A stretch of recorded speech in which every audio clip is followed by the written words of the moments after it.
Sapa Indonesia Pagi masih menemani Anda, Saudara. Sudah lebih dari sepekan, bencana banjir dan longsor melanda 3 provinsi di Sumatera. Bantuan logistik terus berdatangan di posko terpadu bencana alam di Lanut Suwondo, Medan, Sumatera Utara. Dalam pantauan tim Kompas TV Jumat pagi, situasi di Lanut Suwondo sudah bersiap untuk melakukan pengiriman bantuan sejak Jumat pagi.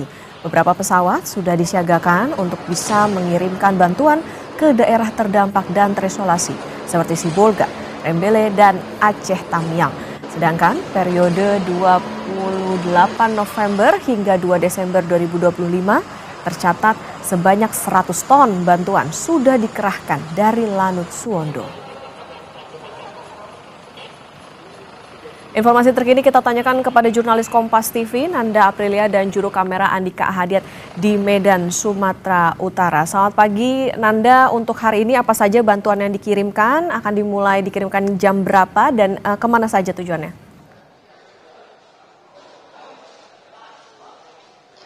Okta, selamat pagi. Proses pengiriman bantuan logistik sebenarnya sudah dilakukan sejak pagi tadi sekali, sekitar pukul 7:30.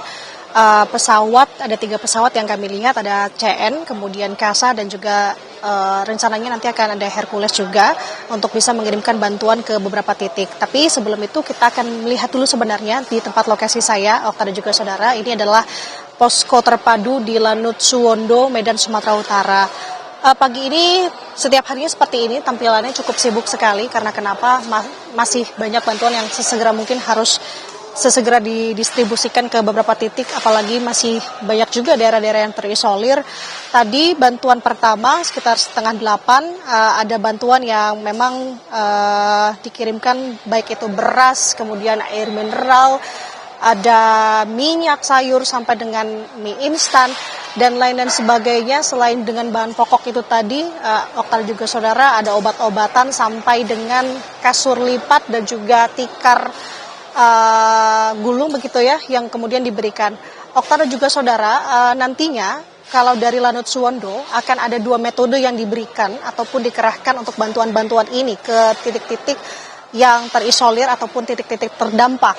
Ini merupakan tampilan di mana nantinya paketan ini yang berisi ada beras, mie instan, dan air mineral tadi, kemudian akan diterjunkan dengan metode airdrop, yang dimana di atasnya ini, Okta dan juga saudara, merupakan parasut. Artinya nanti akan diterjunkan di kurang lebih ketinggian 1000 feet lebih untuk kemudian memberikan bantuan tersebut dari udara. Nah, sejauh ini Okta dan juga saudara, tadi ada pesawat yang tadi saya sudah katakan sudah berangkat sejak pagi sekali. Tujuannya ke Melaboh, Kabupaten Aceh Barat, dan juga ke Silangit, Tapanuli Utara, sampai dengan ke Sibolga. Setiap hari rutenya berbeda-beda, Okta dan juga saudara. Tidak melulu titik itu. Karena kenapa? Tadi saya sebutkan bahwa masih ada daerah-daerah yang memang masih terdampak dan terisolir. Bahkan, Okta dan juga saudara, ada daerah yang memang sudah seminggu lebih terdampak, tapi bantuan baru datang. Salah satunya adalah di Kabupaten Aceh Tamiang. Saya sendiri kemarin ke sana, Okta dan juga saudara, menggunakan heli landing di sana, di salah satu kecamatan, yakni Kecamatan Karangbaru. Mereka mengaku, salah satu warga khususnya, menyebutkan bahwa itu merupakan kali pertama bantuan masuk ke daerah mereka. Artinya apa? Bantuan harus secepat mungkin diberikan. Seminggu, Okta, bayangkan seminggu tidak ada air bersih, tidak ada komunikasi, listrik pun terputus. Artinya bantuan-bantuan ini harus sesegera mungkin diberikan kepada korban-korban terdampak, apalagi daerah-daerah yang masih terisolir. Nah, Okta dan juga saudara, kemarin di sini di Lanut Suwondo ada kunjungan dari Gubernur Sumatera Utara Bobi Nasution bersama dengan Wapres Gibran Raka Buming Raka. Ada beberapa hal yang menjadi poin. Bobi menyebut yang dimana sudah seminggu di Sibolga dan juga Tapanuli Tengah melihat bagaimana kondisi di sana dan akhirnya kembali ke Medan untuk menemani Wapres melihat di posko terpadu ini ketersediaan bantuan. Ia meminta alat berat. Alat berat untuk apa? Untuk membuka jalur. Agar apa? Karena akses darat masih belum bisa sepenuhnya digunakan. Percepatan distribusi selain menggunakan jalur udara dan juga ada juga jalur laut, tentu jalur darat menjadi hal yang harus benar-benar digencarkan. Karena kenapa? Tujuan percepatan distribusi harus memaksimalkan 3 jalur. Jalur darat ini masih belum bisa sepenuhnya diakses. Untuk itu alat berat diminta oleh Gubernur Sumatera Utara untuk bisa dikerahkan membantu atau membuka jalur khususnya di sekitaran Tapanuli. Selain itu ia juga meminta bahwa bantuan-bantuan ini bisa segera mungkin diberikan. Tapanuli Tengah ini menjadi salah satu masih yang terdampak. Di sana akses listrik hari ini targetnya sudah bisa sepenuhnya mengalir lagi dari listrik yang sudah bisa 100%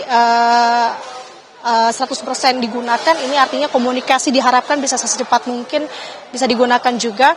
Kita akan lihat bagaimana ke depannya terkait dengan bantuan ini. Okta dan juga saudara, setiap hari sudah sepekan lebih proses pembantuan pendistribusian ini dilakukan.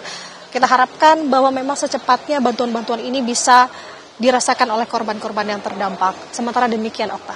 Baik, logistik sudah siap diberikan. Bantuan logistik ini dengan teknik airdrop, utamanya di wilayah-wilayah terutama yang terisolasi. Terima kasih jurnalis Kompas TV Nanda Aprilia dan juru kamera Andika Ahadiat. Jaga kesehatan Anda di sana.